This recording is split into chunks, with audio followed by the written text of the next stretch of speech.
Okay, so I got the top one loosened off. I started on the bottom one, not fully loose. I'm also going to pull the oxygen sensors out. Yeah, you know what, I'm gonna pull both of them out right now. Because more than likely I'm gonna need that extra bit of room. And yeah, I did not have these in the car that long already. Oh, I'm back out, they're coming already.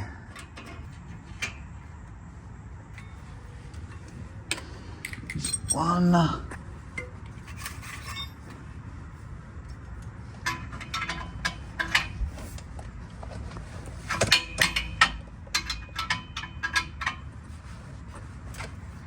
There's two.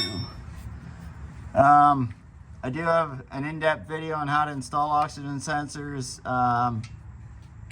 If you haven't seen it, it is up on YouTube.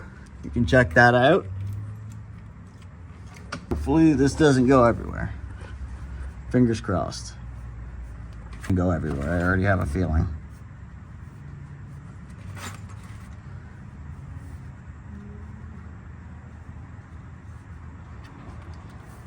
Yeah, everywhere.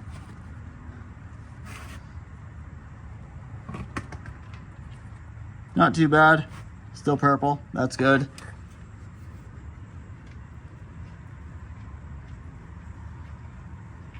A little bit extra air.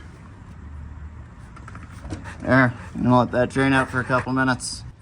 Okay. So now it's pretty much done dripping, and of course it starts speeding up right as I come back underneath. I'm gonna call it good enough. There isn't gonna be that much in it at this point. Not enough to leak out everywhere, so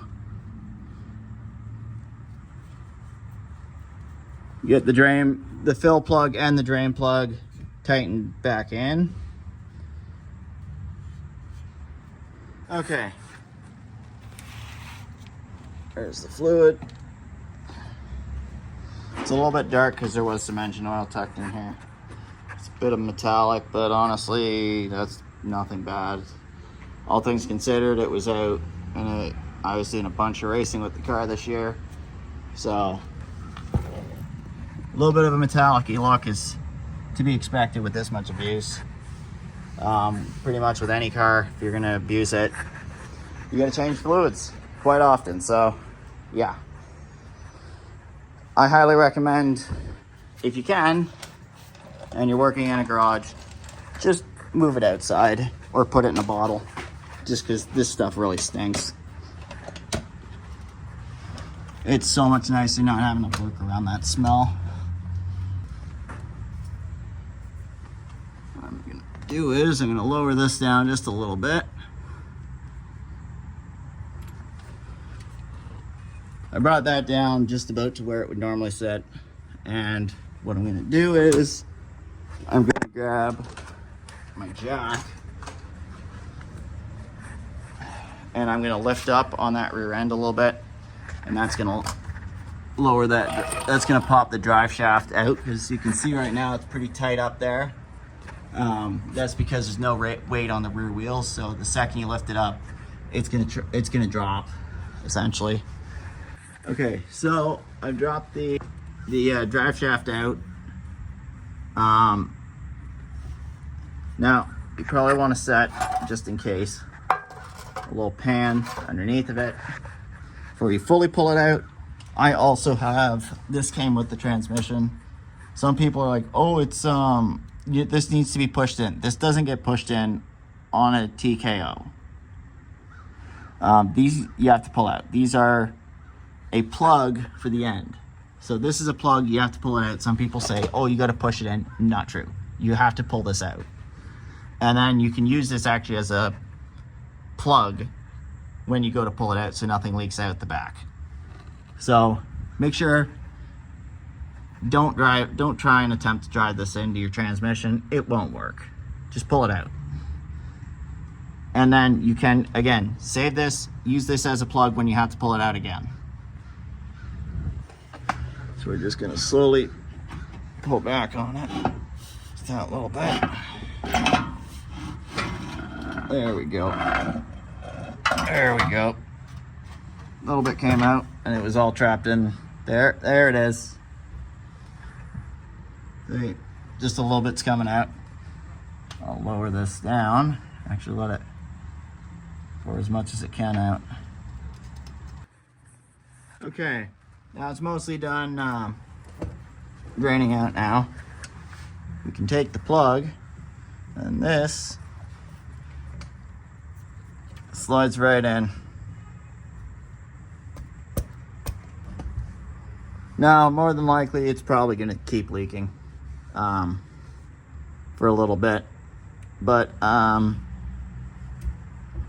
yeah, at least we got a plug in there. No dirt, no debris can get in, so. Where we still need to get up to is probably either gonna be in that section or in that section right in here. So I'm gonna have to pull these off to get inside them to see what's going on. We're not gonna be getting into this section like gears or stuff in the trans. Okay, so having your ratchet set like this, you can just take pretty much wherever you need to go versus always having to get up and down and going over the big toolboxes. Okay, so I've got the gear out.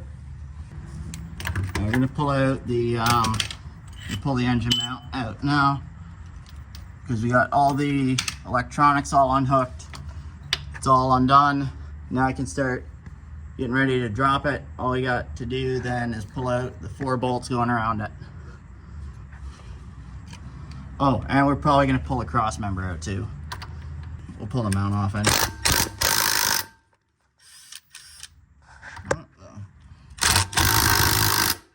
Okay, so,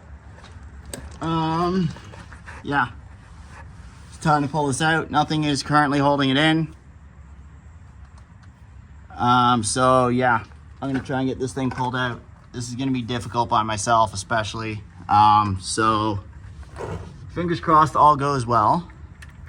And yeah, I'm gonna try and set you guys right over here, and hopefully you are able.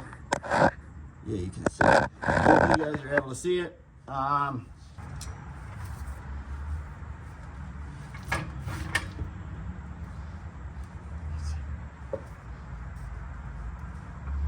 What's up?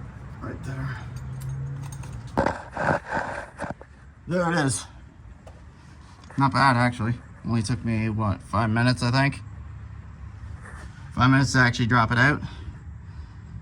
There's the transmission right there.